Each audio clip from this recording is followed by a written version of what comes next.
How to Make Someone Laugh, a guide by Maya Harris. Step 1, tell them that you're an aerospace engineer. Depending on who you're talking to, that might do the trick all by itself. But if not, move on to step 2.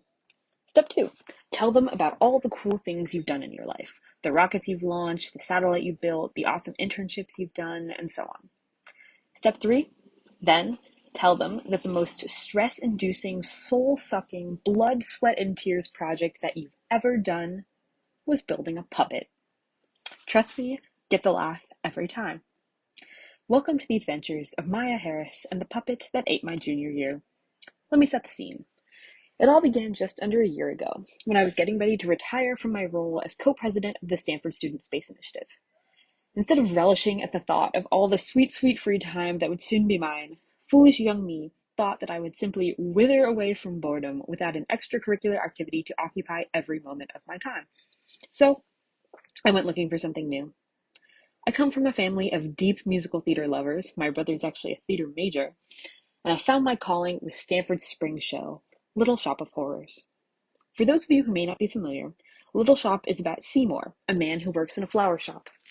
In an attempt to become rich and famous, Seymour adopts and begins to showcase a strange plant named Audrey 2. But Audrey 2 turns out to be a carnivorous plant, and she will only continue to grow when she is fed human flesh.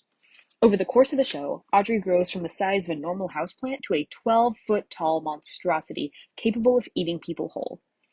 Audrey is portrayed by 4 different puppets over the course of the show, with one actor being her voice and another moving her body. The Stanford Theater Company needed somebody to build their version of Audrey, and just like that, I found my new project. This project was one of the most challenging things I've ever worked on, probably because it was so different from anything I'd ever done in aerospace. For starters, I began to realize that I had never really designed anything from scratch before. If you ever see a production of Little Shop of Horrors in your life, I can almost guarantee you that you will see an Audrey that looks like this. This is it. This is the way she pretty much is always made, in this kind of Venus flytrap style. But the directors of my show were adamant. They wanted something different, something unusual. They wanted a flower. This required a completely different mechanism than what's normally used, but somehow I still had to make the actors vanish safely. So I began a new and truly daunting undertaking, designing something that had literally never been done before. I'd never done a project that didn't have some sort of frame of reference, an old rocket we could look at, a satellite manual, whatever. But with this puppet, I had nothing. It was extremely stressful, but it was also really gratifying to know that everything on that stage was straight out of my imagination. Another thing I've always taken for granted in aerospace is teamwork. Every aerospace project I've ever done has been part of a team, whether in class, in a club, or an internship.